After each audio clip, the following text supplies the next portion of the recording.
নারায়ণগঞ্জ আদালতে কিল ঘুষির মুখে দৌড়ে বাঁচলেন সাবেক আইনমন্ত্রী আনিসুল হক। উপস্থিত আইনজীবীদের ক্ষোভের মুখে দৌড়ে পুলিশের গাড়িতে আশ্রয় নিতে হয় তাকে। এ সময় তাকে ধাওয়া দেয় বিক্ষুব্ধ জনতা ও বিএনপিপন্থী আইনজীবীরা। শুনানি শেষে আদালতে এজলাস থেকে বের করার সময় এমন ঘটনার মুখোমুখি হন আওয়ামী লীগের প্রভাবশালী এই সাবেক মন্ত্রী। শুনানি শেষে আদালত তার 4 দিনের রিমান্ড মঞ্জুর করেন। এর আগে কঠোর নিরাপত্তা ব্যবস্থায় সাবেক আইনমন্ত্রী আনিসুল হককে ঢাকা কেন্দ্রীয় কারাগার থেকে নারায়ণগঞ্জের আদালতে আনা হয়।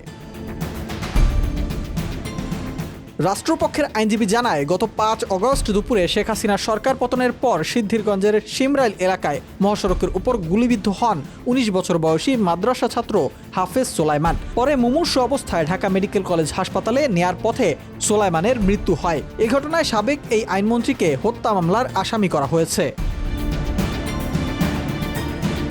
রাষ্ট্রপক্ষের এই আইনজীবী জানান, আনিসুল হককে আসামি করে সিদ্ধিরগঞ্জ থানায় হত্যা মামলা দায়ের করেন নিহত সোলাইমানের ভগ্নিপতি।